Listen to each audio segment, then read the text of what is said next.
I will not run for Speaker again. I'll have the conference pick somebody else. The battle to become the next House Speaker well underway this weekend, and allegiances already being made. Congressman Scott Fitzgerald saying this weekend he will back Jim Jordan from Ohio, saying in a statement, quote, "I am convinced he'll be a speaker who will always go to bat for the American people, and I am proud to stand with him. He has my complete support to become the next Speaker of the House."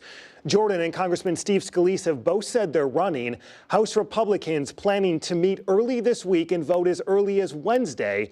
But it's still unclear whether anyone has the 218 votes needed to win, which could lead to another Republican emerging. For his part, late Friday, Congressman Tom Tiffany announced he's backing Jim Jordan just hours after taping this interview.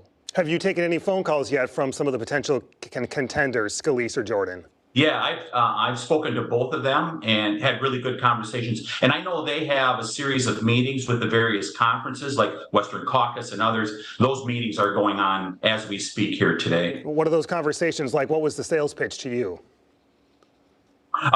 That I can pull the conference together and let's get things done. You know, if you look at, we've got a number of the appropriations bills that are done. What's really important to me at this point, let's pick up what we've been getting done and let's finish the job on the appropriations bills. Because as you know, Matt, I mean, the Senate has done nothing on the appropriations bills in spite of the drama that's gone on in the last week in the House of Representatives. There's actually been a lot of work that has been getting done. Now let's finish that work. At this point, sitting here today, do you believe Jordan or Scalise can get 218 votes? Yeah, I think either one of them can. I think we will coalesce because I think as a conference, we understand it's not a good look last week. And we have to show that we can work for the American people. And I believe that we can do that. Some Republicans also calling on the conference to remove Matt Gaetz from the Republican conference. Would you back that effort? I go back to President Lincoln after the Civil War when he said, with malice towards none, we need everyone that is a Republican pulling together here. I think we need to move forward, not look back. Former President Donald Trump came out backing Jim Jordan recently. Some lawmakers have pushed for Trump to become Speaker in recent days. The U.S. Constitution, as you know, doesn't require the Speaker to be a member of the House. Would you back that scenario if that played out in any fashion?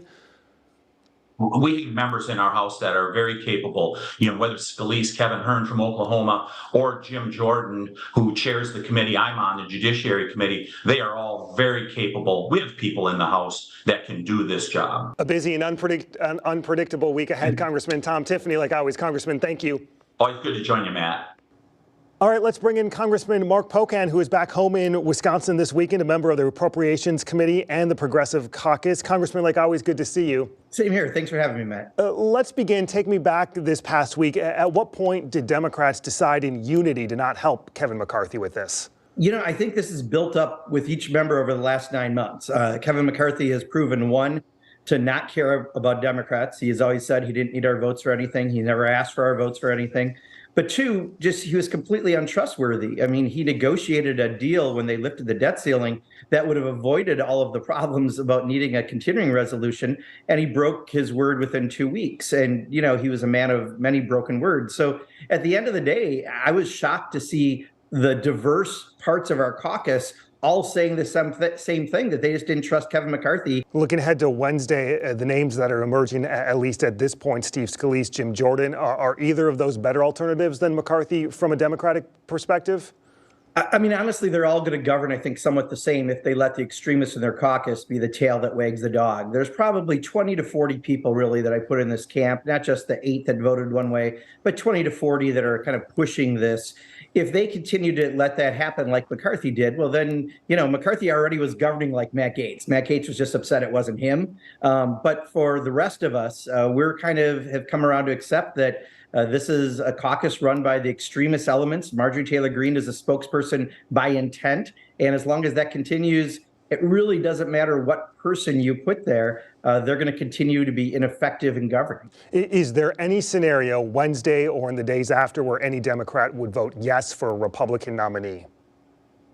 You know, I think if the moderates got together and reached out, which they're not going to because they've had opportunity after opportunity after opportunity to do that, you could see something different happen. But it is It's Donald Trump and the extremists that really run that caucus. Would you consider a yes vote for a Republican under any scenario, especially if this gridlock and inaction continues? Well, my candidate is Hakeem Jeffries, and I'm going to do everything I can to make sure that he's the speaker in November of 2024. If some moderate Republicans are tired of the civil war that's going on in their party and would like to come by, I'll sit down with any of them and talk to them why I think it would be wiser to have functioning government, albeit maybe with a different party in control rather than complete dysfunction like we have. A lot of moving pieces. Congressman Mark Pocan, Congressman, like always, thanks for the time. Yeah, thank you, Matt. Appreciate it. Up next, the Bucks owners one-on-one, the new Rare Insight, the new ownership group, and their thoughts on taxpayers chipping in. All next.